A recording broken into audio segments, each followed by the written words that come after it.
Well, so good evening here in Queensland, Australia, and it's good morning to our UK host, Andrena, Forrest.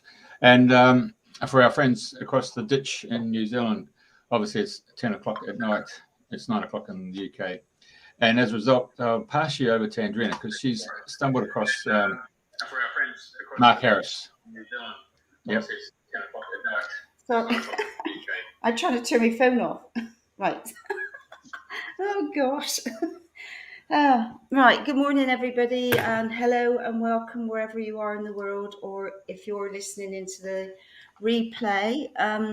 I'd like to say good morning to Yvonne in Adelaide, and I would also like one of our regulars, Healy in Mullumbimby, is in ICU in Australia, very sick at the moment. So if we could send her some lovely healing thoughts for her recovery. Thank you for all my lovely healing thoughts for myself, because I am making good progress.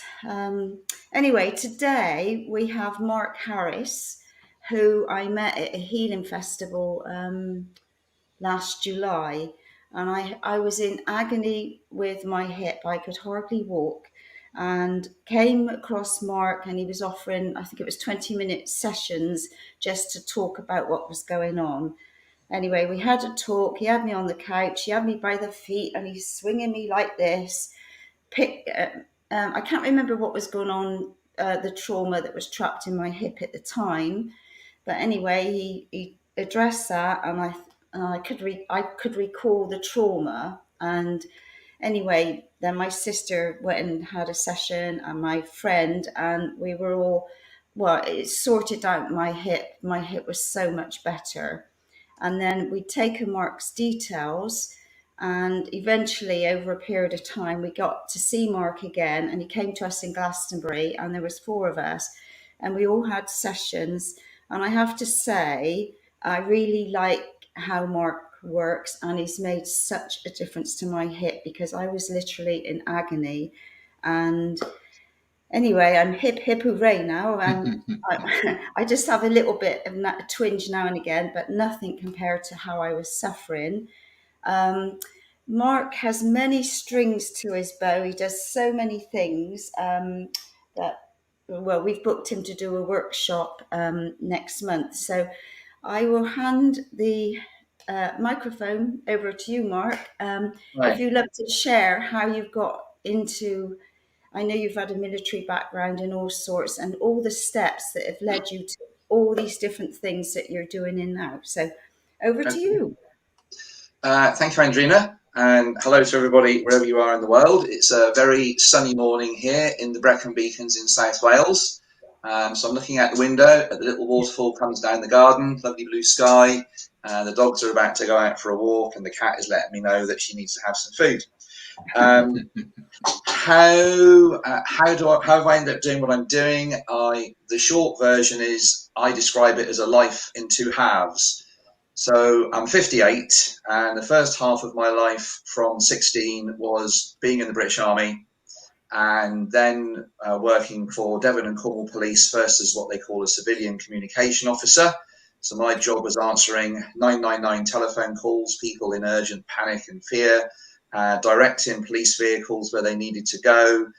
In those days, before the highway agency existed, I was the kind of person that answered a breakdown call if your car broke down on the motorway in the UK. So I would see where you were on the motorway, pick up the phone, pick up the details, write it out by hand, and then fax it. There's an amazing idea. Faxing things to the RAC and the AA, and getting breakdown recovery and police vehicles to the scene.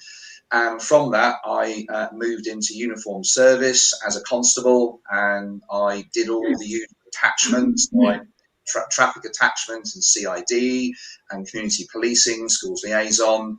And at some point on that journey, I realised between the army and the police, I kept getting injured.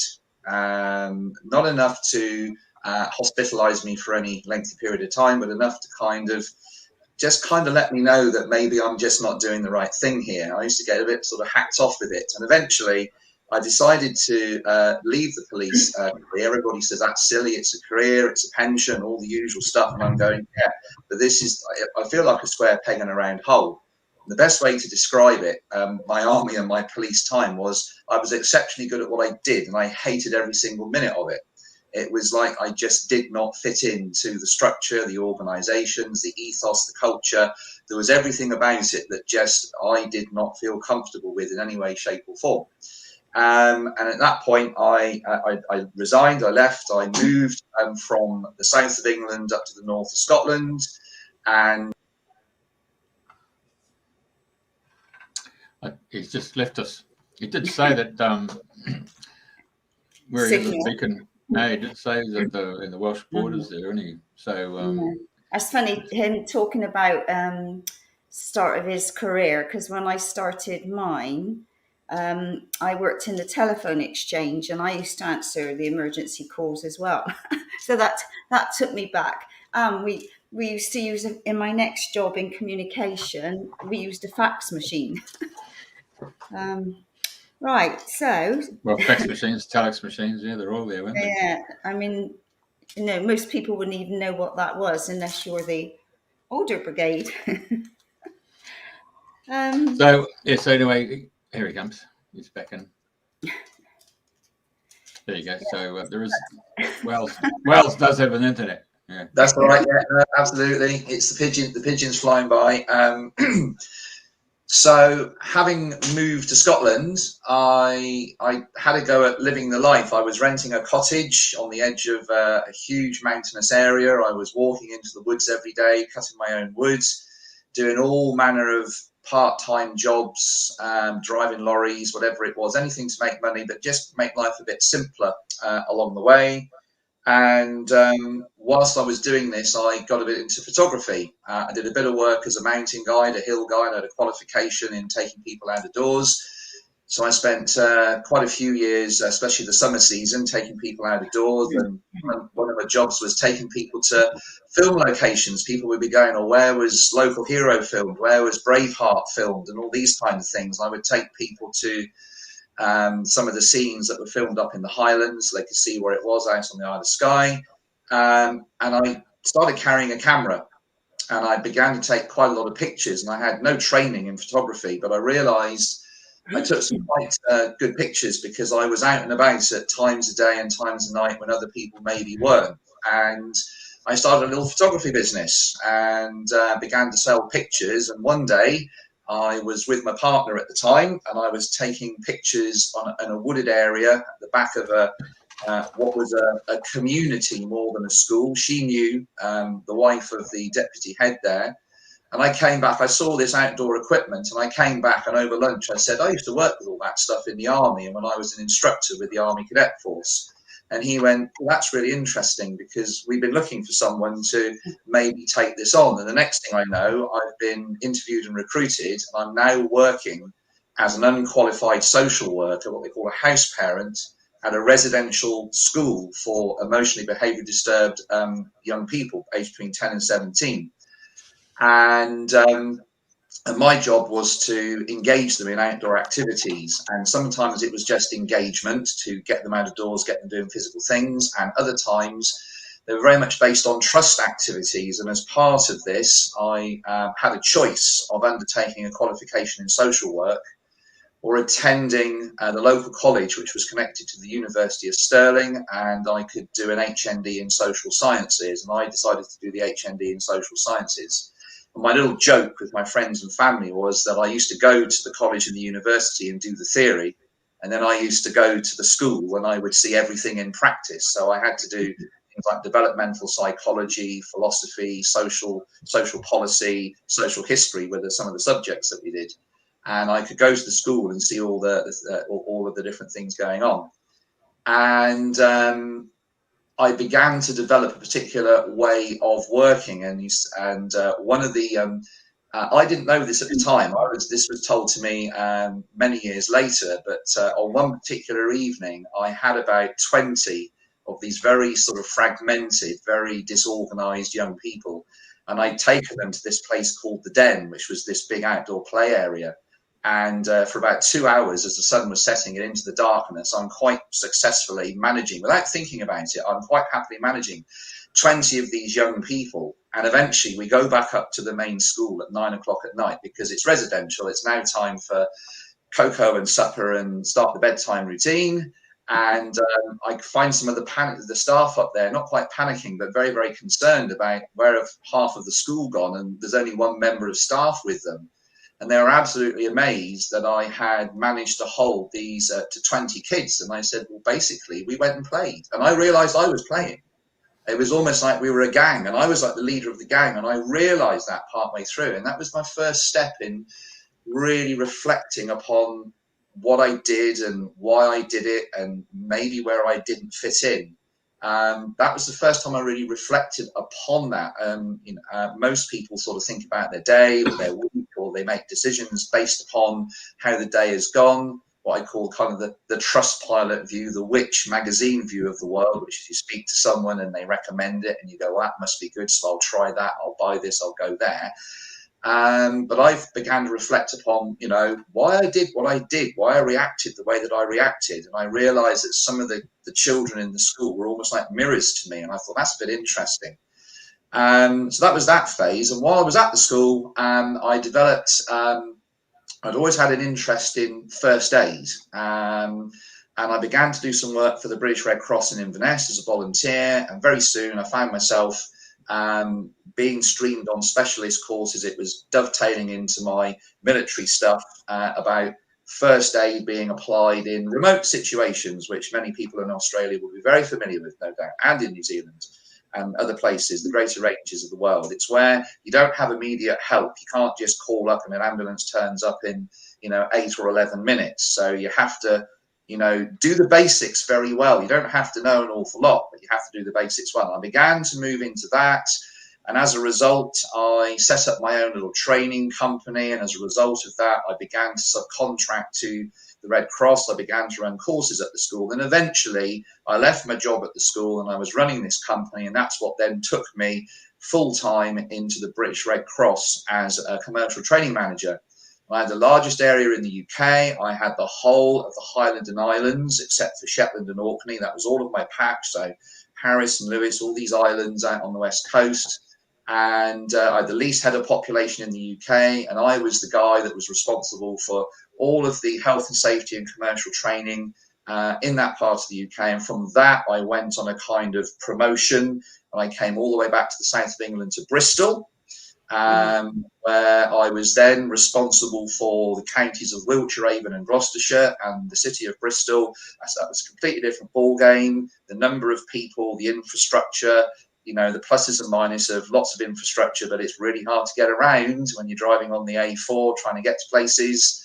At this point, the Red Cross decided they were going to centralise stuff in Manchester. I thought, that's not for me. And it was kind of in between the Scotland and the move to Bristol that I had this absolutely unbelievably huge motorcycle accident. And that involved me. I was travelling fairly late at night, about 10 o'clock at night, between Glasgow and Edinburgh, a very heavy laden motorcycle, actually moving stuff from Scotland to England as part of my move. And I decided to travel overnight because I knew the roads would be a bit emptier, and that meant I could sort of fly along on the bike a bit faster than normal. And I just filled up with fuel at a service station. I pulled back out onto the motorway, and the people who know me well. They know I was pretty much flying along. I was doing just under 100 miles an hour, which anybody in the UK listening will know that's quite unlawful. But the road was empty. I was absolutely flying along, and I had 3 lanes to myself. And effectively, it was like the front end of the bike suddenly sagged. And I thought, whoa, that's a tyre gone. And you go into a thing called a tank slapper, where the fuel on board the bike has taken control. And the bike I was literally using all 3 lanes to try and control the bike. And your legs are kind of flying off the pegs, and you mustn't hang on to the brakes or anything. You're trying to decelerate. I've had things like this before, but not at this speed. And I'm just congratulating myself that I've recovered control of the bike. And I'm now that this kind of violent moving backwards and forwards is turning into this long, sedate weave. And all of a sudden the handlebars came back round and I just got flipped off the front of the bike while I was in the fast lane. And I think I was down to around about 60 miles an hour at this point in time. And I went over the handlebars, and I remember seeing the night sky, and then seeing the ground, and then seeing the night sky, and then this huge blow to my head. And I literally saw stars. It was like seeing colors. And then the next thing was, I realized I'm sliding across the road. There was some traffic, and I slid between two vehicles at different points on the lane. I saw my bike go past me, and I remember thinking, oh, geez, this is going to hurt. And literally, I then had a second blow to the head as I went straight up the back end of the bike. And at that point in time, it was quite bizarre. I describe it as like being in a hang glider. So there was no sensation of, tunnels of white light or angels, but I'm up in the air, and I was looking at me on the road, and I was talking and thinking exactly as I'm talking and thinking.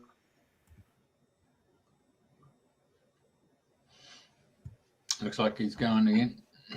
Well, that's quite a journey, eh? To be going that fast on a bike and, seeing the stars, and yeah, gosh.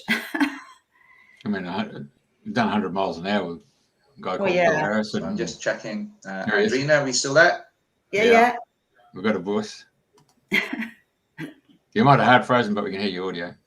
Yeah. Mark, you there?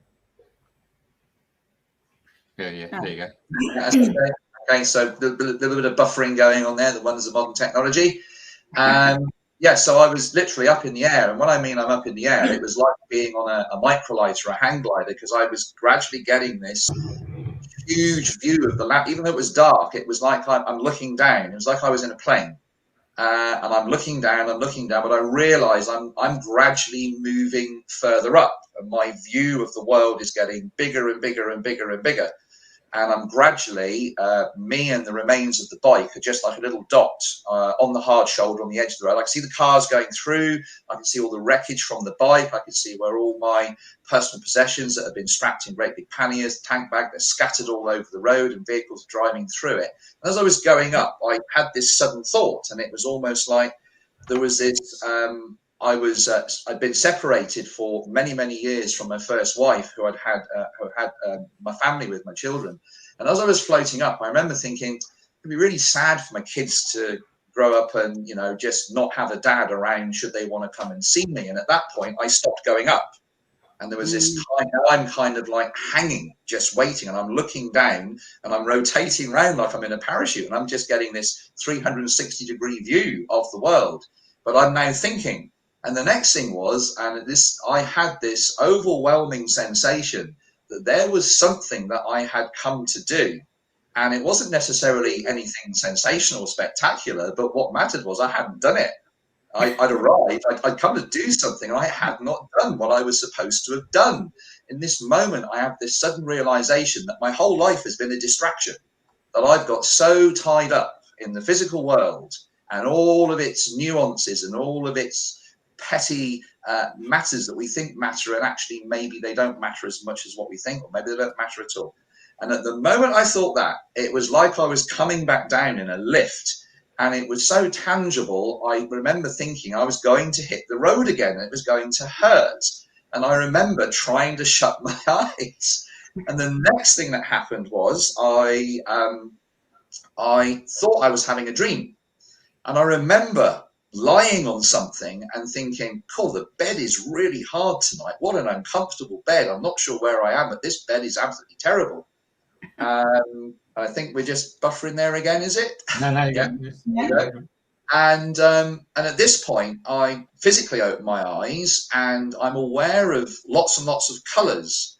And as my vision came back, I realised the colours are all the lights on the dashboard of the bike, all the electronics. Every warning light is showing, and I'm looking, my head is turned, and I'm looking towards bike city lights. And then I smelt the petrol, and I realized that the tank on the bike was completely ripped open, and because the tank had been full, and there was petrol pumping absolutely everywhere, because the electronic pump was still working on the bike, and I was absolutely drenched with petrol from head to foot. And at this point, all the kind of military, police, first aid, it just kicked in. And I moved myself away from the bike. I kept my head still in a particular position it was in. I thought I need to keep my head still till I've assessed myself. And having moved away from the bike, I'm now sitting on the grass verge. And the first thing was, could I taste blood in my mouth? And the second thing was, when my fingers and toes moving, the toes were very, very stiff and clunky. It's like they were there, but I couldn't feel them properly. And then I remember the first time I was a bit scared was when I thought, well, I better look at my hands. I was expecting my hands to be a bit of a mess, but I lifted them up, and these massive, great big sporting gloves I was wearing, they were pretty much shredded, but they'd done their job. So the gloves come off, and the next thing is you bring your head to a neutral position, central position.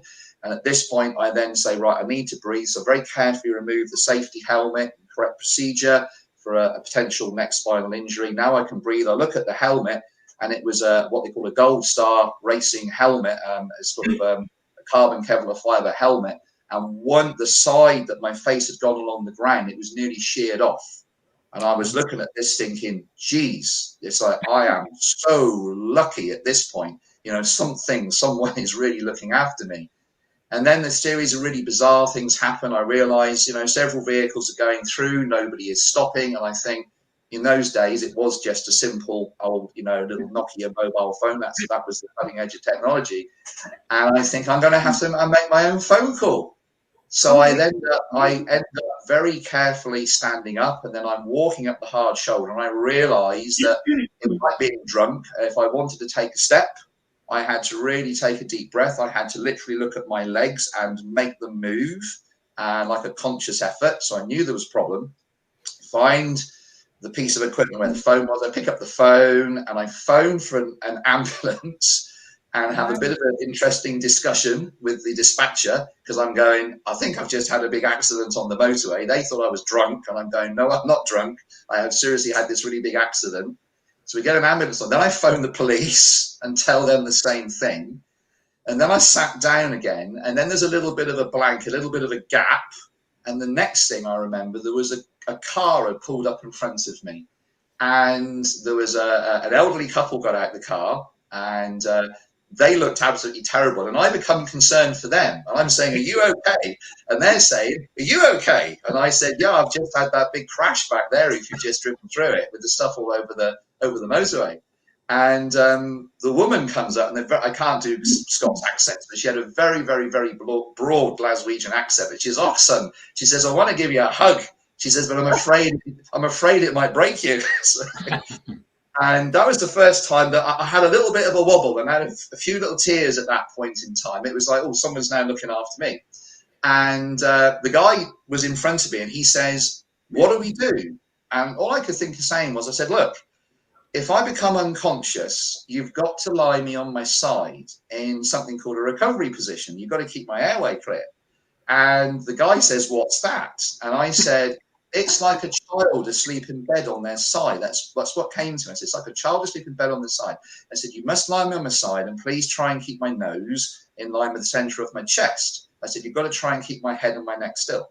And he says, I work in a laundrette. I've got all these bed sheets in the back of the car. So he goes and gets the bed sheet, and he puts this absolute, I trained and I put so many collars on people in my time, and trained and done it in so many times in very realistic situations. And he put this really good bed sheet on. It was so good. When the ambulance turned up, they left it on. And the next thing was, there's a Scots traffic policeman is now kneeling down, and he's got his yellow Viz jacket, he's got his white peaked cap on and all the rest of it. And he's looking at me, and he went, effing hell. He says, have you just walked away from that? And I went, yeah. I said, that's my accident. And with that, the ambulance pulled up, and the crew get out, this double crewed ambulance, paramedic, medical technician, and they begin to assess me, and I'm answering questions to the medical technician, and she looks at me and says, I wish all my patients were like this, could answer questions like this. She says, you seem to know what you're talking about. And I said, oh, well, I've worked for the Red Cross, I've been in the military. She says, oh, we'll let you off that one then. And so they have to take the gloves, they have to take the crash helmet, the protective helmet, that has to go to the hospital with me. And the first time that I realized that I was possibly in quite serious trouble in this world was I knew what they were going to do. I thought they're going to put me on a spinal board, they're going to check what this guy's put around my neck. And as they got me on the spinal board and they went to tip it, to lift it, to put it onto the trolley stretcher to then get me on the ambulance, they lifted me very slightly, feet up, head down. And at that point, I went numb from the top lip down, completely and totally. And I must have made some kind of noise or movement, because I saw the paramedics say, quick, quick, put him down, put him down, put him down. And they put me flat on the ground. What happened? I told them. And at that point, it all happened slowly. So you've got the two medical guys from the ambulance, you've got the police officer, you've got the guy from the car. They're all working together. Clearly, two of them have never met before. And they get me back on the ambulance, and we're now going down the road, and I'm talking to the medical technician, and she's looking at the safety helmet, looking at the gloves, making notes about what they call the mechanism of injury, where the energy's gone through the body, where the problems might be. And I realise that the way I am, I'm looking out the back windows of the ambulance, and I can see this flashing lights behind us. And I knew from my police days, and I knew from the speed we were going, that we were going incredibly, incredibly slowly. And I said, we're doing slow speed, head, neck, spine injury. And she says, oh, don't worry about that. I said, look, I've done this for a job. I know what we're doing here. And she went, yes, we are. So we're literally doing about 20 miles an hour. Okay, so we're crawling along. We've got a police escort behind us. We arrived at Livingston Hospital. This was quite important for what happened many years later when I started training in various therapies as a result of the bike accident. So we arrive at Livingston Hospital in the central belt of Midlothian. And I remember seeing the time on the wall on the clock as we went in to the accident and emergency, and it was about 1:05 in the morning. We went in, and you get the crash team around you, and I was fully conscious. Everybody's working on me, and they're talking over me, and I'm going, this is terrible patient care. Talk to the patient, ask me some questions. I can help you with this. But they're doing their thing. And at one point, I got two guys, and I was wearing a lot of heavy-duty motorcycle kit. So I've got full set of leathers on, zipped at the back. I've got spinal protector. Over the top, I've got another great big single oversuit with all sorts of armor protectors in it. And in fact, they're trying to cut this off. And I'm trying to tell them that this is zipped together at the back. And I've got a big spinal protector on. And I hear one person say to the other, why can't we roll him to undo this? And this other guy says, if we roll him now, we might kill him. I remember thinking, I really didn't need to hear that. Right? And so part of me was, this is it. One part of me felt scared. Another part is like reviewing the situation. And it's going, this is absolutely terrible. This is terrible patient care. I've got to talk to your supervisor. You don't say things like this over your casualty when they're conscious. It's very, very, and all this then becomes apparent later on as to why my brain, why I'm processing information like this. Many years later, I come to understand, and this is now part of what I do.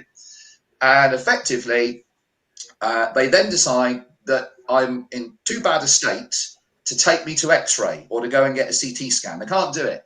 So they bring a handheld X-ray scanner up to the crash unit, and they're trying to clear my C-spine. That's their most important thing. They're worried about internal injuries. They want to clear the C-spine. So they have 3 attempts to X-ray through my mouth, the C-spine. And that was really quite bizarre, quite unpleasant. They pumped some painkillers into me at this point, and I'm trying to talk, and my mouth's not working properly. This time, it really does feel like I'm completely drunk. And then there's a bit of a gap, and then I wake up, and I'm in the IT unit, the intensive care unit, and I'm sort of half sitting up with a board on, all sorts of tubes and oxygen, and there's a nurse there making various notes, and she says, unit doctor wants to speak to you.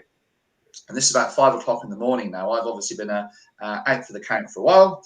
And this doctor comes up, and he looked like Dr. Death. He'd clearly been on duty for an awful lot of hours. And I'm looking at him thinking, you look terrible. And he looks at me and says, you look terrible. So I'm trying to figure out which of the two of us is probably worse off, him with his awful hours or me because of what's happened. And he just says, I've come to see the luckiest man alive. I remember those words. They're absolutely blazed in my brain. And I'm sitting there looking at him saying, I don't see what's lucky about this.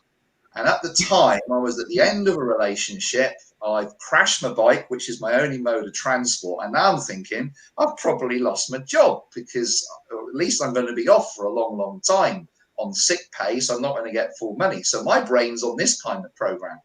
And he says, no. And he says, do you understand what's happened to you? He says, we backtracked and the police have got your bike and they found a Slater's nail in your front tyre. He says, you've had two things happen that are statistically possible, but theoretically shouldn't happen. And I said, well, what's that? He says, well, the Slater's nail's gone into this tubeless tire. He says, and you had a high-speed deflation. And I'm going, well, that's the first. That's when I think the bike sags. He says, and then the tires come off the rim of the wheel. He says, that shouldn't happen on a modern sports bike and a modern sports tire. They're a possibility, but the way the tire is built, and that happen. He says, they both happen to you. And then he says, you've hit your head so hard twice. He says, and we've looked at the damage. He says, and you just shouldn't be here. He says, you know, I see people worse off just falling off a curb, let alone what's happened to you. And he stood up and he looked at me. He says, you've clearly got something you're supposed to do with your life. I suggest you get on with it. We'll be discharging you once it's paid off.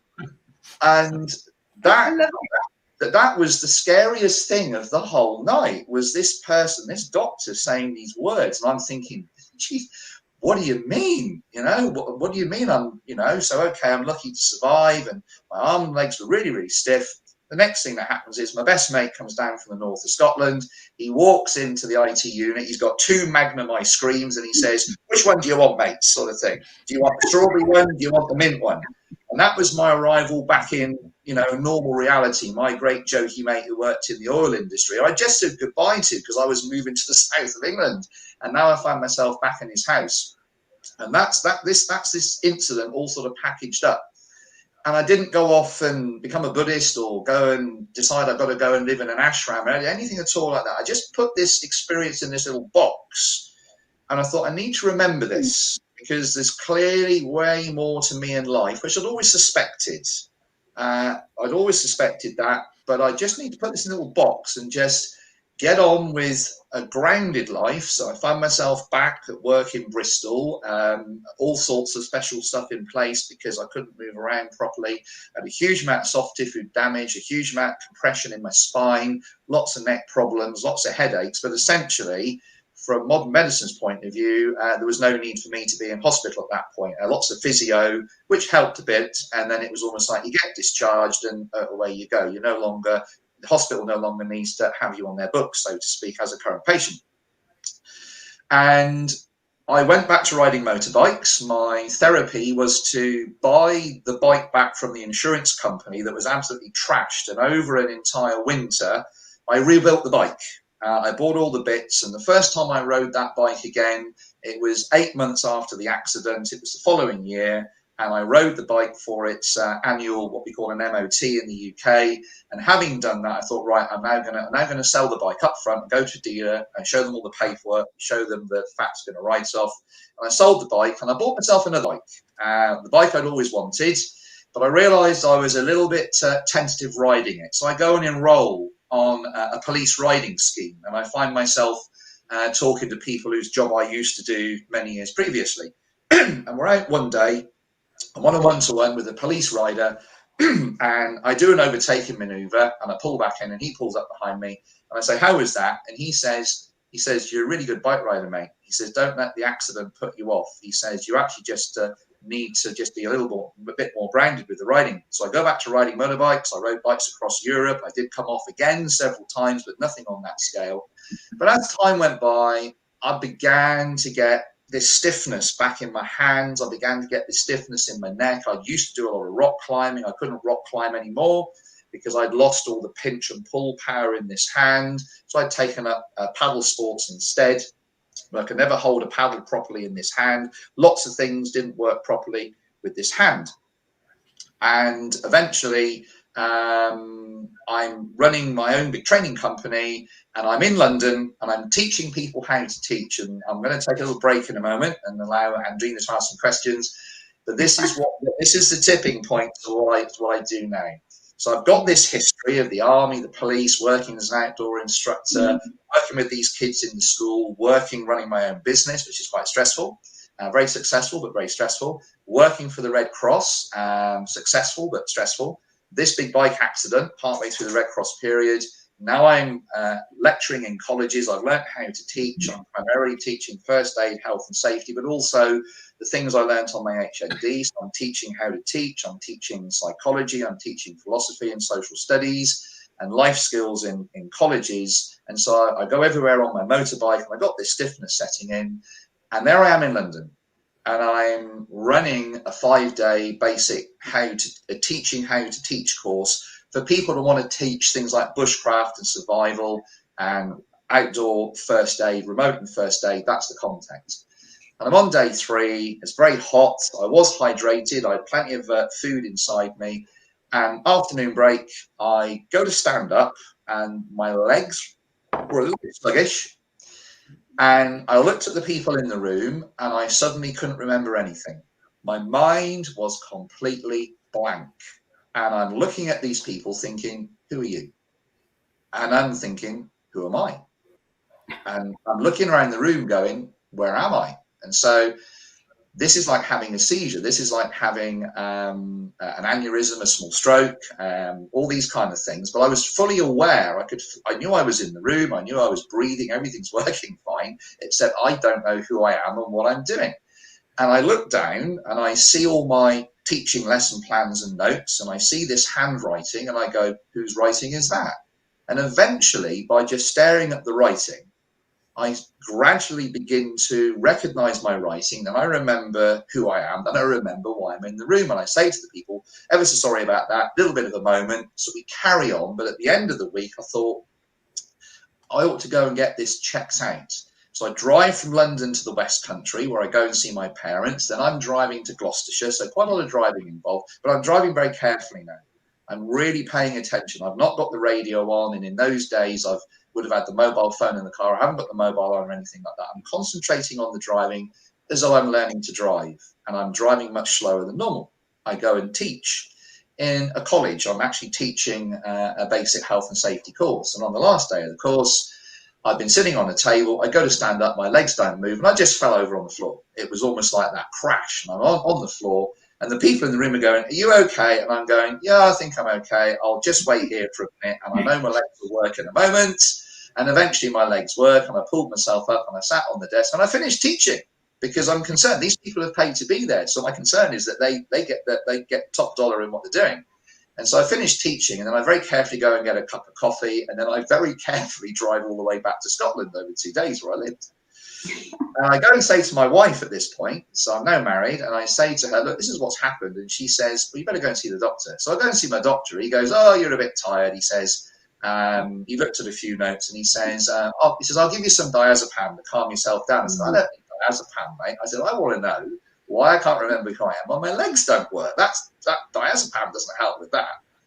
And so I go home, and I spend most of the following day and night researching the kind of things I've been experiencing. And this begins to take me down all sorts of roads, from what you might call the grounded here and now and the quite scary about, tumours and strokes and degenerative spine problems. And the opposite end, I'm now looking at something about Kundalini and spiritual awakening and spiritual awareness. And I'm actually beginning to cross-match some of these symptoms. And I'm going, that's really, really interesting, because actually, although I've not acknowledged it, I've also had a bit of that going on, about a bit of these coloured lights in my head, hypersensitivity in my body, often shutting my eyes, seeing flowing colours.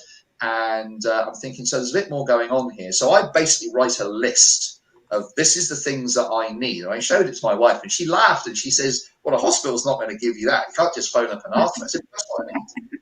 That's what I need to check. And I tried going back, speaking to my doctor, and I have an argument with my doctor about this. And I get banned from the surgery from being a combative patient for someone who disagrees with his doctor. And I'm trying to talk to my doctor as though, I'm the customer, and you're providing me with a service. You don't tell me that, you don't assume you know everything about me and my body and my life. You just got a few notes, mate. But we need a discussion. He doesn't want to discuss this. He's just going to tell me this and that and the next thing. And he's got some boxes to tick. And I thought, I've had enough of this. So I began to explore how I would sort this out myself. And at the same time this happened, I realized I was developing some kind of sensitivity. And this is the first time that I knew that what was going on was, let's call it, not mainstream normal. And in the house that I lived in, it was a former farmhouse, and it had a blacksmith's cottage next to it. And we were developing it as a So I could do training there. I ran the business from there, and we had a small amount of ground and a stream, and I was gradually working away, and I was exploring permaculture principles and forest gardening. I had an interest of that. And where I slept upstairs, we had skylights in the house. And I wake up one night and I have this sensation that my skin's got this burning, crawling sensation. And it woke me up. It was enough that I couldn't sleep properly. And I thought, well, that's a bit interesting. That's a nervous system thing, is what the brain says. And the following night happens again. The following night happens again. The following night happens again. And for those who live in Scotland, if you're listening from Scotland, this is quite rare, because this means we got a clear sky, which is quite amusing in Scotland, having a clear sky. And I suddenly realised this sensation is gradually changing time each night. And I'm sitting out in the garden with a cup of tea going, okay, so I'm experiencing this, a gradually advancing time. First time it was midnight, then it's a few minutes after midnight, then it's 1 a.m., then it's 1:30 a.m. And I'm thinking, so what's changing? What changes in the environment? And I go, okay, it must be something to do with the sky. And so the next night, I sit in bed and I just wait to see what happens. And what I realized was it was moonlight. And each night, the moon is rising later, and the moonlight was coming through the skylight, and it was hitting the bed, and the moonlight was advancing across the bed. And when it touched my body, I could feel it burning. And I remember laughing, thinking, hey, I've become allergic to moonlight. This is really interesting. But this is a light frequency. And so I put some blinds over the skylight, and that sensation goes away. But I was developing a sensitivity. And fast forward this over a number of months, what I realized was I was developing sensitivity to electrical cabling and things like the mobile phone. And eventually I realized I was going to have to stop traveling for work. I couldn't tolerate being in planes and on trains and traveling on the motorway, anything at all like that, because I could literally feel a mobile phone signal go through me. And it was quite awful. It was like having a drill or a hot bullet going through you. And we ended up moving from the farmhouse, which was near some power lines. It was faced onto Invergordon Port. I realised it was the radar sweep from the ships in the port and the oil rigs. I was reacting to that. I was thinking, has this caused it? Sensitivity to, radar stroke X-ray. This is what I'm thinking about. And we had a little cottage a distance away in some woodland that we used to rent out. And I end up living back in the cottage, and then I'm reacting to the ring main in the house. We have to rip out the ring main and put armoured cabling in, and now I can sleep okay. So I'm now living a bit like a hermit in the woods, but having time to reflect upon all of this. And at this time, I'm now doing quite a lot of research, and I can tolerate it. I do a bit of research on the internet. I can't use a router. I have to have it plugged in through what we call Ethernet. And I come across a couple called Stephen and Linda Kane, who run the School of Energy Awareness. And this is Andrena, where the energy testing and the energy eggs, that's where this stuff comes in. A slight signal problem, eh? That was right, yeah. So I basically book an appointment with them, and they did this amazingly sort of deep review of the physical, emotional, energetic symptoms, biggest report I've ever had on anything in my life. They set me up with going to see a Russian specialist who's working in private practice to have all sorts of hair, saliva, blood, nail clippings, the whole lot. She's looking at the chemical balance in the body. And at this point in time, they give me some Tai Chi type exercises to do that change your energy. And for about 8 weeks, I looked at this report and thought, some of this is bollocks. It's literally what went through my head. How does moving my body change my energy? And then one day I thought, well, hang on, you paid for this, you may as well do it. So I start doing these various Tai Chi type exercises, and after about a week, I'm feeling a bit better. So I carry on doing them, and I feel a bit better, and then I feel better, well enough to actually go back to work, because I've got this company and I'm paying a manager, and I'm not earning any money for 18, 20 months. I did not earn a penny. The company exists, the work is being done, the staff are being paid. I'm paying this manager to run the company, but I, Mark, don't earn a single penny. My wife's taking the strain for everything. So my first day back at work, I'm now in Edinburgh. I'm teaching snow sport instructors, outdoor first aid, and normally a tutor would, share personal stuff with the group. But I said, look, just go careful with me. joke, because this is my first day back at work. If I'm a bit slow, all right, that will be why. Morning break, one of the tutors comes up, one of the instructors, the snowball instructor, she gives me a leaflet and it says KCR therapy on the top. And part of me went, oh, not another modality. And another part, no, look at this. I look at it, she explains. Signal's breaking up here at the minute. It's not coming through. Okay, just let me know if you've got that back. Yeah. I got it, I can hear it. Is that okay there, Jeff? Yeah? Yeah. Right.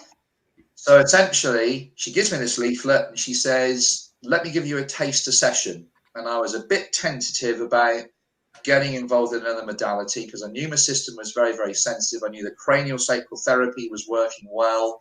I knew that various light touch therapies, Bowen therapy that comes from Australia was working really, really well at this point. These are the things I've discovered that work well for me on my system, on the nervous system. They calm things down a lot. They release off the aches and pains in the body. And I say, who's created this? And she went, oh, it's a Scottish physio. He was in the States, but he's now back in Glasgow. I said, well, I need to go and see him. And effectively, I got hold of this guy called Hugh Gilbert, and Hugh has passed away now. So we're going back about 8-9 years now. And I got hold of Hugh, and I arranged to go and see him, and I spent a whole afternoon with him at his house. And I told him the story as I'm telling this now on the radio and on YouTube, on the platforms. And he looked at me and said, how long were you dead? And I said, what do you mean? He says, how long were you dead? And I said, I wasn't dead. He says, when you were out of your body, seeing yourself on the road, you were dead, you were passing. And I'm going like, whoa. And I said, seriously? And he went, yeah. He says, so how long? And I went, well, quite a few minutes. He says, so you decided to come back? And I went, well, I guess so. He says, that's when you woke up on the road and thought the bed was hard, wasn't it? He says, so you were going and you came back. Why did you come back? And I said, well, I thought about my kids. I said, and I felt a bit sad.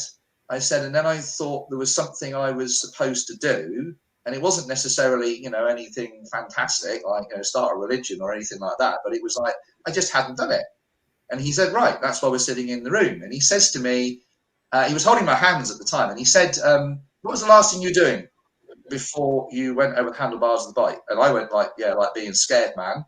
And he went, no, seriously, what was your body doing? And I went, oh, I was holding the handlebars quite tight. And he says, just let me hold 2 points on your hands. And my hands began to go up into this claw-like shape. And I was like, whoa, what's going on here? And he laughed and he said, well, unfortunately, in medieval times, they'd have said you were possessed. He says, and you'd have found yourself in water or on a stake or something like that. He says, what's actually going on, something called fascia in your arm has a memory of trying to control the bike crash. And he says, we're releasing it. Because if we don't, he says, by the time you're 60, mate, he says, you're going to have a doctor telling you you've got rheumatoid arthritis or Dupuytren's contracture, and your hands are going to be like claws.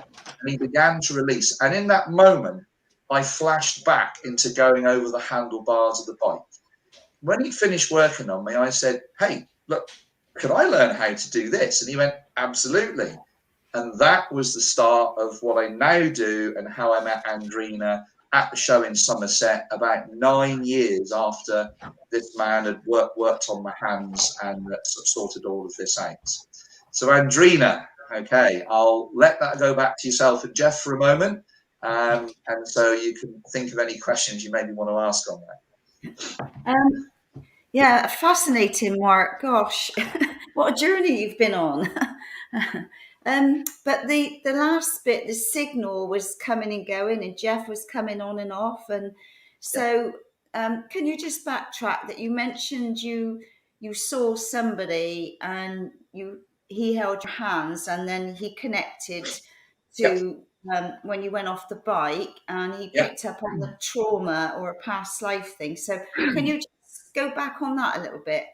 Yeah, well, this is a really amazing physiotherapist, and his name was Hugh Gilbert. And so Hugh passed away a few years ago now.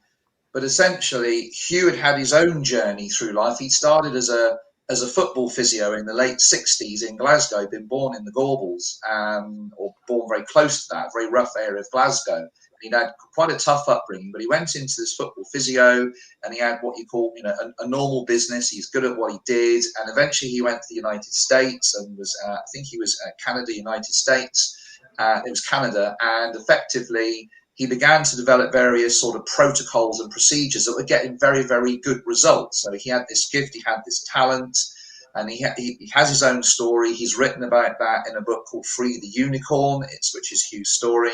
And effectively, he became very well known for getting top dollar results for least amount of inputs. And because it's a kind of insurance-based system in the United States and Canada, they want to get people back at work, but not just crawling in the door with aches and pains, like bouncing through the door ready to go.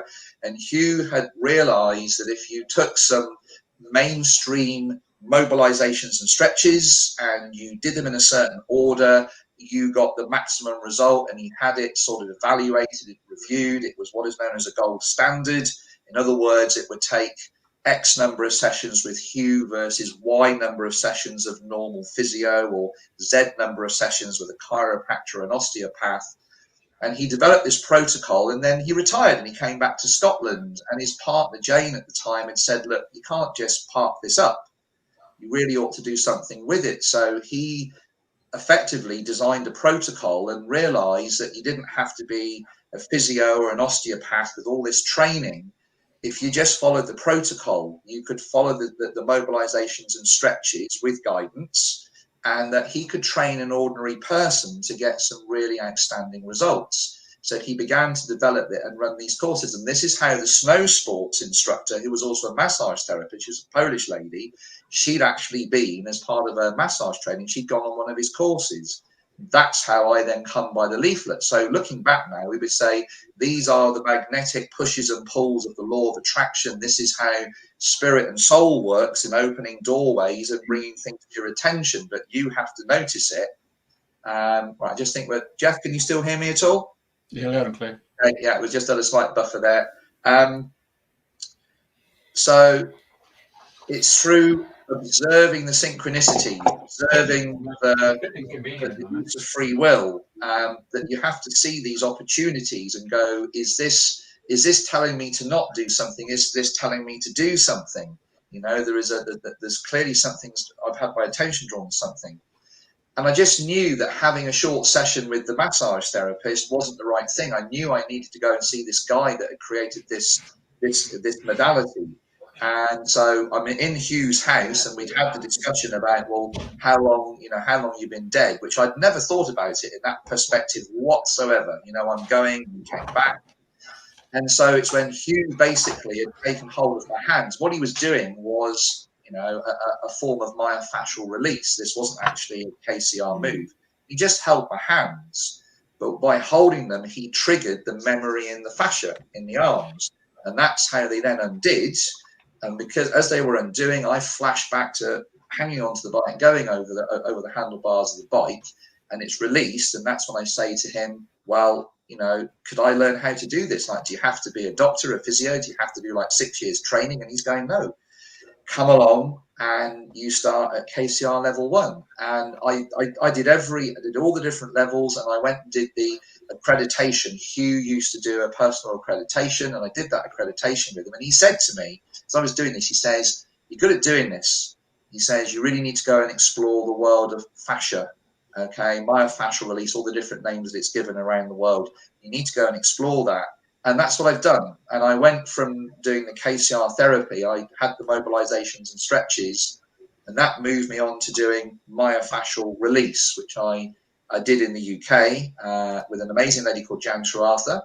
Yeah, this is me actually practicing the myofascial release on my dog Dillon. This is my therapy dog, Dillon. And when I say therapy dog, he was a therapy for me, and he now works with me with my clients.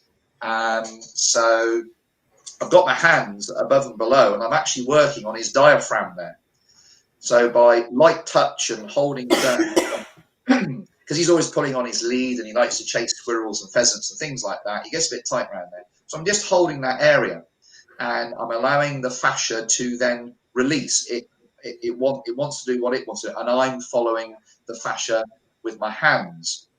And one of the things I learned from Hugh was we looked at the law of attraction in a much more detailed way than perhaps many people have experienced it, reading The Secret or Ask and It's Given, all the different things that it's known, cosmic ordering. And Hugh had said, look, we've all got focus plus intention, and we were doing it in the context of working on a client and running a business. He says, we've all got focus plus intention, but not an awful lot of people deal with resistance. So focus plus intention minus resistance. You're not allowed to have something. You're not good enough to have something. And again, I'm now thinking about my childhood upbringing. And he then says, then you have to then allow, even when you deal with the resistance, you still have to allow. So it was focus plus intention minus resistance plus allowing. He says that's what it's really all about. And unless you work your way through all of that, and some of that is personal process work, it's you understanding more about you. And the more you understand about you, the more you understand about other people. He says, and if you use that information to manipulate people, that's not good. That's marketing, as we experience advertising, political stuff. But if you do it in the interest of the client, then that is being of service. And so I'm thinking this guy is doing more than showing us 20 mobilizations and stretches. And we go a little bit into, he looked at Hawaiian energy medicine, what the kahunas do. There were some elements of that, some breath work, and all of that combines into what goes into the modality. And there are KCR therapists in Australia and Canada, quite a lot in Scotland, okay, and it's a really outstanding modality, especially for people who are wanting to maybe thinking of working in these areas but aren't quite sure where to start, or haven't got huge amounts of money, or thinking I can't afford to do 3 years of whatever. I want to get myself underway, but I want to be able to make a difference. And so there was a lot more to the KCR therapy than just the mobilizations and stretches. And along the way, I had I'd come across Hugh had described fascia in detail, and in my sort of fascia training and research, fascia is pub quiz facts. If you're not aware of this, it's the largest physical organ in the body.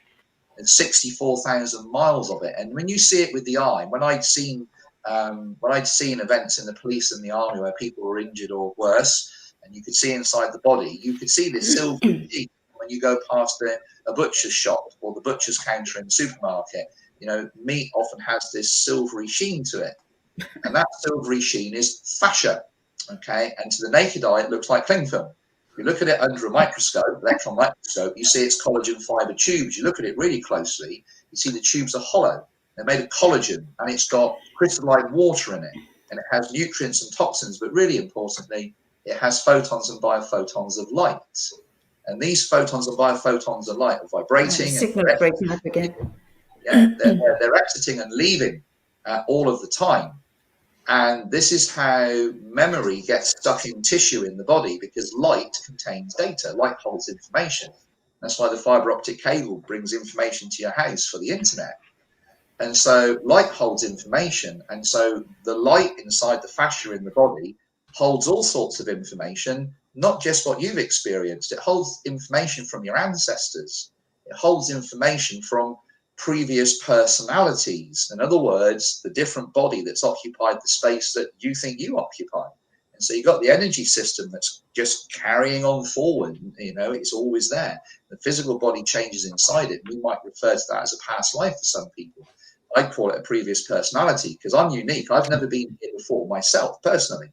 Mark was born in 1963 in Devon, and he's done some of the things he's done, and I've explained some of the things I've done and things that happened to me. Those things are unique to me. But they are parallel, they're mirror images of what have happened to a previous personality. And I began to see the connections. And as I began to work on people with fascia work, I started off with, you got a painful hip, you got a painful ankle.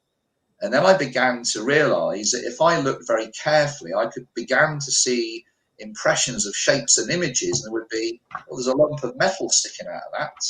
Or there's a memory in this hand of, holding a trigger or holding an agricultural implement. And I would say to the person, would you mind? Could you just put down the rifle, put down the axe? Could you let go of the fishing net? And what would happen is they spontaneously unwind, and they would go, what's happening? And I would say, oh, don't worry. You had an ancestor who held a fishing net a bit too tight. You had a previous personality. And if you don't like previous personality, it's a sub-personality. I really don't mind what you go with. But the more I worked on people, the more I began to see this. And I'm thinking, well, okay, how is this happening? And essentially, as you work on people, the mobilizations, the stretches, the energy work, releasing the fascia, light photons leave, light photons hold data, and you're then picking up that information through the pineal gland, through the energy system, through the chakras. The more I worked on people, the more I realized that I was actually seeing that kind of... I don't know if you can hear me, Mark, but you Yep. are you're coming in and out, and I'm Yep. missing so much. And then Okay. Jeff disappears, and then I disappear. So I'm not quite sure what's going on in the great scheme of things. Because Okay. yeah, so I can hear him loud just and clear. wondering, He's because obviously this is what is really fascinating. How you're working, you know, with the sub-personalities and doing the reversal and all that, which I know a few of us that have worked with you have just been amazed of different things that have come up, birth trauma and all sorts of things. So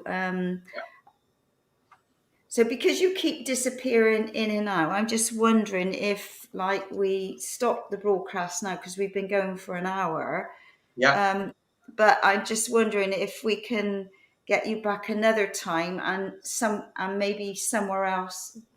It's funny because people are in Australia telling me it's fine. Well, Cass, I don't know what to say. Maybe I've just got a very loud voice from when I was in the army. I'm just shouting. I don't know why are you disappearing, Jeff? Are you coming on and off?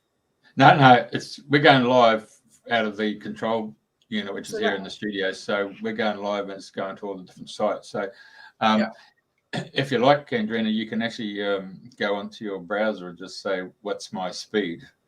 and it'll tell you how much bandwidth you're coming through. So you might just at the moment, both you guys are in technically issues there.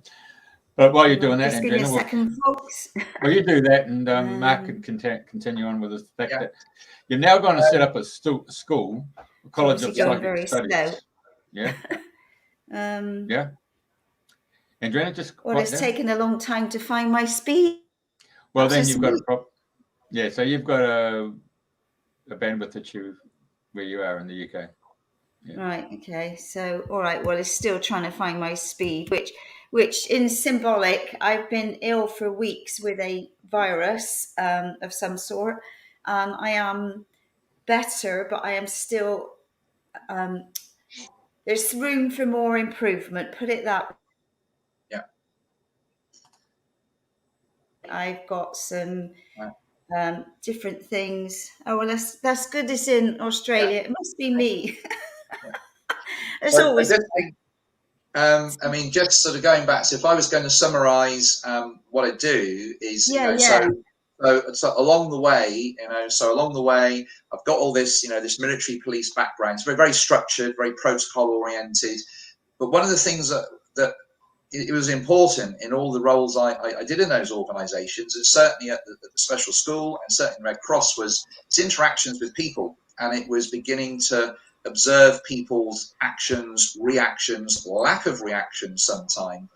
And whilst I had this 20 months off work, being electrosensitive, one of the things that occurred there was I actually managed to find, I saw this Russian specialist, and I did manage to get to see an NHS GP who was far more sympathetic to what was going on. Because essentially I've got people saying to me, Mr. Harris, electrosensitivity is a mental health problem. Right. He's gone off.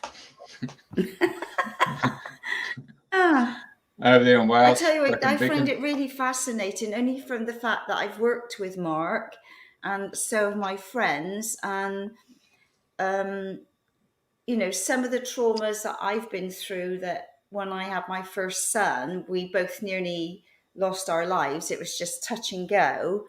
And we've been talking about rites of passage. Oh my God, that brought up so much grief for me, that on an energy level, I realized that I hadn't given them a rites of passage through the birth canal. So that took me off on another adventure of it's amazing how these things come up in timing. And the sadness I had for weeks about this was mega. And I know I said to Mark I would really like some help to clear the trauma of that, especially for my children, energetically. And that was really powerful when we were doing that work, and sort of reversing the situation. So, and also, I know Mark has picked up, you've got the gift of putting your, seeing something that's going on here and seeing a knife or sword or something in, and you've been able to release that trauma and then reverse it, excuse me, back before. So I just found that.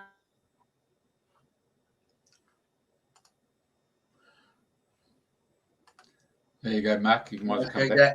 I mean, well, at the end of the day, I'm just going to go back very briefly to some of the treatments that I went through during the 20 months I was off work. And so there was electrosensitivity, there was a diagnosis of systemic candida, so candida outside the gut, there's candida in the brain, there's candida in all sorts, in the heart and the lungs. Tick-borne diseases that I'd carried, my immune system had contained, biggest one being Lyme's disease here in the UK. That was in the brainstem, that was in the heart. And so I'm having treatments, and the mainstream medical practices were finding it hard to get round. But I found this very sympathetic GP, and he agreed. He says, no, this isn't just all physical. I do get that there's something going on here. I do appreciate you've got all these private results. I can't do anything with them, but I will make a record. And he asked me to go and see a special psychotherapist, and I was quite happy to go and do that. And we're talking about my life in general. And the upshot was this guy saying to me, you obviously have coped with all of these things incredibly well. And I talked about the split behavior. When I crashed the bike, I could look after me, I could analyze what was going on. He says, a lot of this sounds like something called dissociation. And I went, well, I get that. And he says, but we just need to explore it a bit more. So we actually spent 2 days writing down what you call a trauma history, and it was physical and emotional. And I realized there was stuff going right back to pre-birth. So, for example, my mother literally a day before I was born goes for a walk on the snow and ice in the UK, and she slips and falls straight down on her sit bones. And I'm thinking, geez, I would have been almost in the locked in head down position, ready to get born. And I'm thinking, wow, that's a real shock to go through a baby about to be born. I wonder how my nervous system, wonder how my fascia, and and at this point I'm working with meridians and chakras and the energy. So I'm thinking, I wonder how that registers all that. And I thought, I'm always banging my head, and I'm always banging the top of my head. I used to say to my wife, do you know how difficult it is to bang the top of your head on a repeated basis? And I realized, I said, this is like my energy system, my consciousness has this memory of a blow to the head, and I just keep repeating it. So clearly I need to do something about this. And so effectively I become a guinea pig in a form of rapid eye movement desensitization technique. They call it EMDR. And I have to wear these flashing glasses with and you see all sorts of mandalas and shapes. But because of part of the treatment, it was an experiment, I'm hooked up to all sorts of stress monitors. And this is where we start getting some really strange things in a mainstream setting.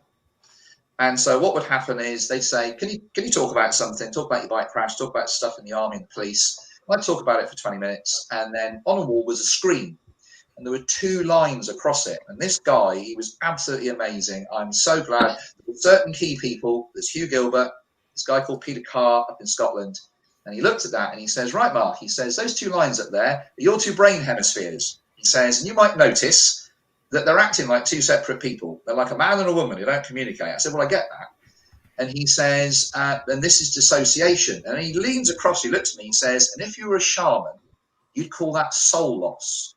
And I was like, now I understand.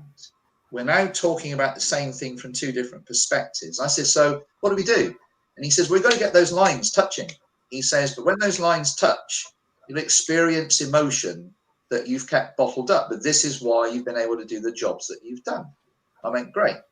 So there was about 12, 14 months of this, and lots and lots of progress. On the very last session, when they're basically, it's like, you're now a private sector patient. You're not in any serious life-threatening danger. He says to me, he says, you'd be really good at doing this as a therapist. You've got an amazing amount of insight about yourself and other people that you've developed over this time. And they're hooking me up to the monitors and all the rest of it. And you have to do a little bit of checking into your body, a bit of grounding, a bit of a meditation. My arms are heavy, my legs are heavy, you're in your body. And I suddenly experienced this huge explosion. And it was like I was sailing through the air. And I was like, whoa. And it was like I could see a pair of boots in the mandala, in the glasses. And this is pushing you into the right hemisphere of the brain. It's getting the left hemisphere to keep quiet so you can access the subconscious. And I see this pair of boots. And all I could think was, those boots look really old. You know, these boots look really, really old. And I could see like some blue trouser legs. Anyway, the guy running this, he comes across, says, are you okay? The monitors have gone off the scale, the heart rate, okay, the adrenal levels, they've all gone off the scale. The brainwave frequencies were all over the place. And he looked at me and he says, what happened? And I said, I was blown up. And he says, when did that happen in the army? We've not got that on the trot. I said, I was never blown up in the army. And he went, are you sure? I said, absolutely. I said, I was not blown up at any point and anywhere in my army service. I said, I never served in, you know, a full-on war zone or anything like that. There was nothing at all like that in my service. And he paused and he says, well, what do you think it is? And I looked at him and I said, my grandfather was blown up in World War I and ended up with a head injury. And he went, he says, kind of suspected that there may be some ancestral components to some of the things that we deal with. We'll have to put that in a little box because mainstream's not ready for that. But essentially, that was my first real insight, absolute tangible insight into ancestral trauma, that I'd actually experienced something. My body behaved as though it was happening to me, but this is in the fascia and the DNA and the energy system, the aura and the chakras of my grandfather. And of course, I've sat on his knee and he taught me how to count, all this kind of stuff. And in that sort of process, I've somehow taken his stuff on in some way, shape or form. Family constellations. Yeah, sorry? Family constellations, yeah? Yeah, family constellations, exactly. And I've done family constellation work. I've been through all these processes. I've done so many things. I've been into dowsing. I did the year's diploma based upon the Barbara Brennan science healing. I explored so many versions of this. And little things have come up that I'd always had an open mind on. I wasn't gonna go, yeah, hey, this is a past life or whatever, but I was also not going to dismiss it. I used to describe myself, it is literally this 2-horse race. And it was this split brain hemisphere thing I'm looking on a screen and this description of soul loss that got me thinking about, well, this is what happens in my life, is when I'm thinking about the guy who put the sheet around my neck and I'm more worried about him than I am worried about me. That's the left part of my brain. That's the masculine part of me. And it's structured and it's organized and it understands protocols.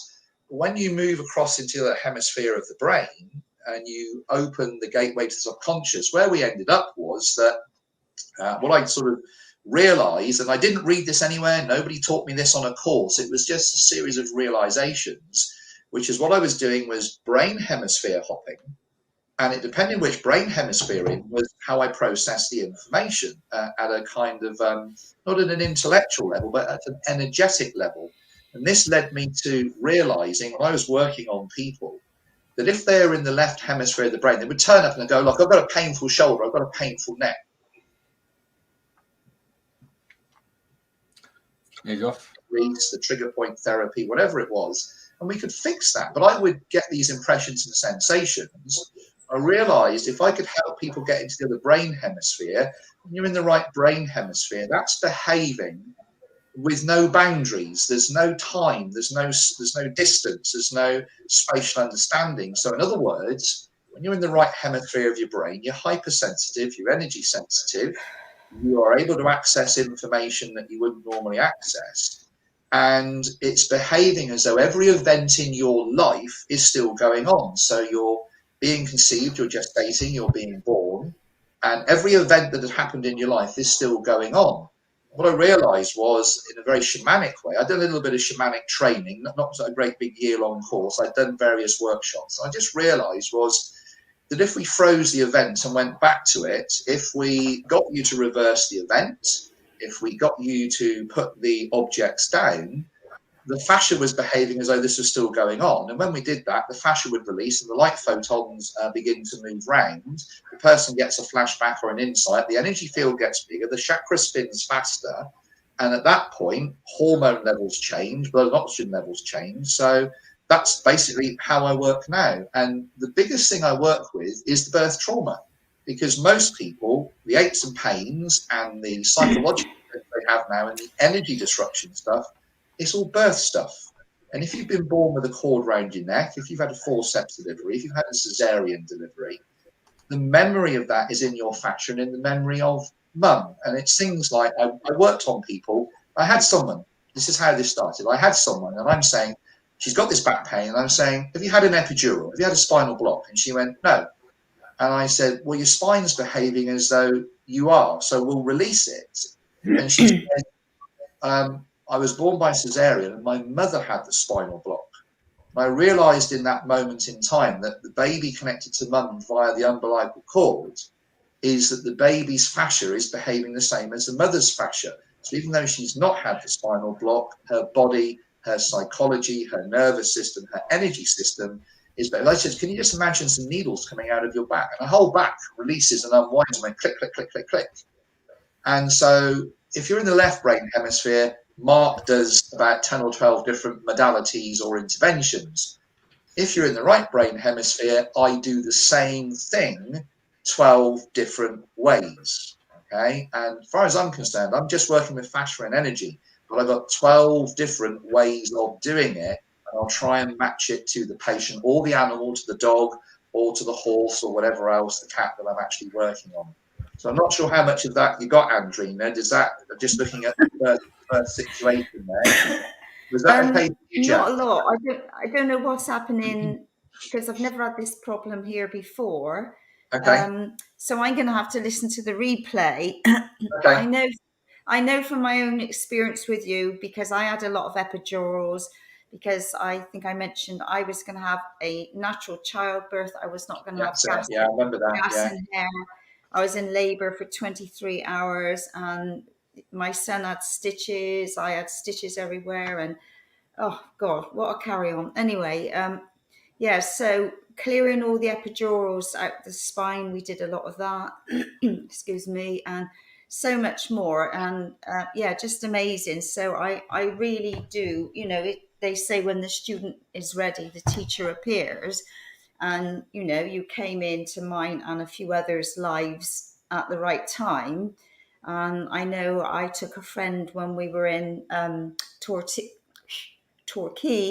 I met you there in your clinic with a friend, and I know it helped her greatly. So yeah, so I'm just really fascinated and would like to understand more of you know, releasing memories and all sorts of things. So I realise we've gone on quite a bit, which is absolutely fine, because it's I think for people that want to know more about this, I mean, your details have come up on the screen.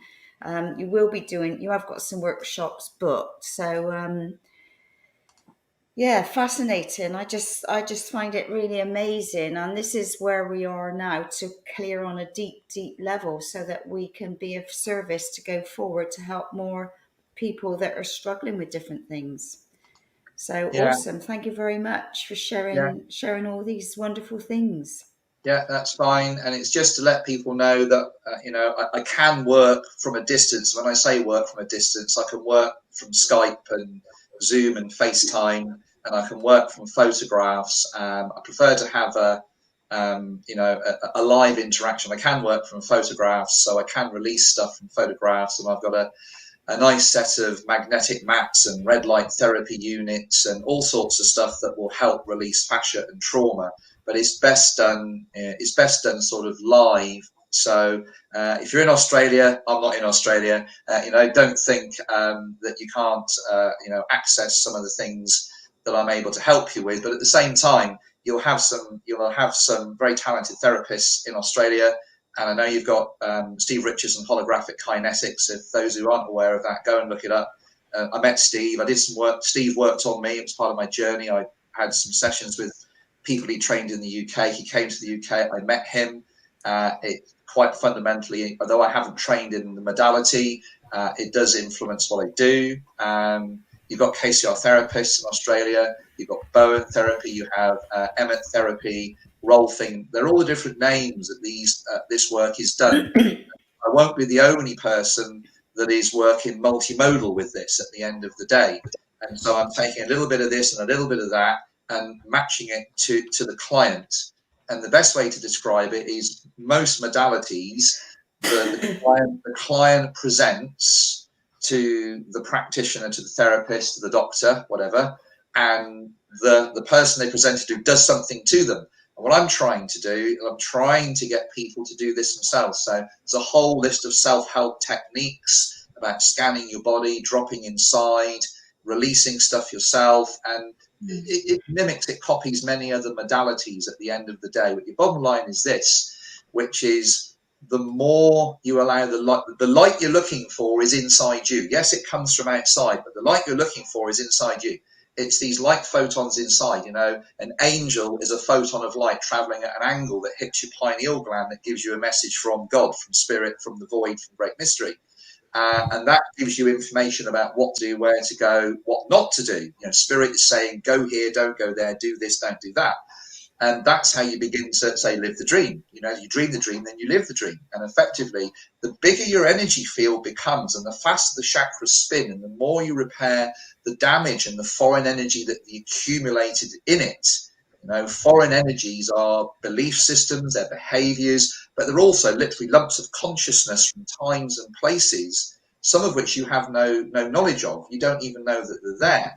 And so you think you experience life in this way. You think you attract certain things in certain ways. And that's a lump of somebody else's energy. You know, me going to Scotland, for example, that was my grandmother's energy that took me there because she always wanted to go back and live there and she never did. I end up fulfilling my ancestors' wish or dream, which is not right, it's not wrong, but that wasn't necessarily what was in my best interest. I learned a lot along the way. I met some great people. I obviously met Hugh Gilbert. So everything kind of happens for a purpose. But ultimately, the more you expand the energy system, the more damage you sort out in the chakras, the more foreign energies you get rid of. Some people call it cords. That's kind of what I call first aid level. Dealing with stuff, we can send energy back. We can actually hoover it out. We can extract it in different ways. It changes posture. Because it changes posture, it changes energy flow. Because it changes energy flow, it changes what you become aware of. It's not knowledge, left brain, it's wisdom, old-fashioned word for awareness, that's right brain. And you suddenly begin to see the synchronicities and the interconnections, and you get ideas about how to do stuff, how not to do stuff. And you find yourself going to spirit places and connecting to the spirit. And it's not an intellectual one, oh, let's go to Stonehenge because it's a solstice. A spirit. I've got a waterfall in my garden that's a spirit energy for me, which I'll go and sit and meditate at, and I can feel my energy field expanding. And then when I've got a problem to solve for a client, that's where I get the solution from. You know, I've interacted with something in nature that's just made the energy field bigger. The energy field is connected to awareness. I'll suddenly think, oh, we've not tried that. Or I'll pick up a book and it falls open on a page. And I'll go, well, that's interesting. And that happened this morning. I have a client I'm dealing with at the moment. There's some various issues around Kundalini flow. And I just pick up my massive, great big biology of Kundalini book, which I hardly ever look at. And it falls open on a page about magnesium. And I'm reading this and going, that's exactly what's going on for my client. So we need to be looking at magnesium supplementation to deal with this. That's a here and now example of, you know, awareness, spirit energy, and then how working with that spirit energy. So I work with the animal medicine cards and sacred pathway cards because it's oral traditional information that's been passed on. Let's you can talk for the whole of bloody season. On the odds of March. Hey, listen, brother, it's been a fantastic thing. I think I've been really, like everybody else, has been really ingrained with the storytelling, and it's a great journey that you've expressed. And it's almost tells me that you have a love affair for seeking knowledge and searching for that knowledge, because you're articulating it extremely well for anyone who comes left brain, comes from that left brain concept, you're giving them an explanation and an understanding of it because you've actually gone and done the journey. Because it seems like you have an addiction to seeking all that knowledge, and then you're trying to put it into simple terms to explain it. Whereas Steve, who we've had on the show, and we've actually seen him operate. I'm talking about Steve Richards here with the holographic kinetics. He's just so simple, matter of fact, boom, boom, end of story. He gets out of the way. He just allows spirit to work through him and heal the patient and go back through the timelines and bring it all into the now. You guys are different guys doing a similar job in the sense of you've seen the person healed, and I take my hat off to you, Mark. You know, you've got a lovely spot up there in the Brecons there. I mean, the army spends a lot of time up there teaching them. Oh, I know. So when you look at your journey and you can see the physicality of what you've done in the first part of your life, and now you're undertaking it in the second part of your life, where you're doing your own journey here and you're teaching yourself, and then you're taking the time out to explain and teach others. Fantastic, mate. I really appreciate you coming on today. Understand the internet situation both in Wales there and down in Devon. It's life communication, but you've got your message across. It's streamed all through the whole 1 hour and 25 minutes without any interruptions. It's been fantastic. And when you did go off, Andrena and I carried on. So, and when Andrena dropped off, you carried on. Yeah. So you can talk underwater, Mark. So it's that's right. Yeah. I was just about to say maybe the internet's better in New South Wales than it is in South Wales, Old South Wales. Definitely. Anyway, so I take my hat off to you and really appreciate you coming on board today and explaining what you are. I have put up during the course of the show your website, and I'll just do it before we go, so that people can realise that they can touch base with you and do it online. There he is. He's gone. Would you believe it? Spirit's taking him out. Bizarre. Anyway, so all my, so much knowledge and sharing. It's just, I just love people sharing their stories and their wisdom and how they're walking their talk and helping people be of service. So so I'm going to have to listen to the replay, but like I said, I have worked with Mark and I'm excellent. So we've got 2 more Kairos coming up here. There was another little glitch at this end here, basically. So okay, so I'll let Jeff really close down the process. Rightio. Thanks, folks. Next week, Michael Lamb. Another one straight out of the box. Mark, we can put you in the red corner. We can put Michael in the other corner. I don't know who's going to stop for breath. I'll tell you. So Michael, extremely esoterical fellow who, if you want to talk about the Kabbalah. If you want to talk about esoterical science, the gods, the goddesses, the archetypes, the animus, the anima. You want to talk about astrology, you're talking about astronomy. I mean, you want to talk about pyramids, this guy, his brain just goes right, and he shuffles it through, and then he comes. So that's next week. Next week you're Michael Lamb. Next week. Yeah. So thank you, Mark. It's been a real pleasure. Yeah. Okay. Thanks very much. So. So then, off.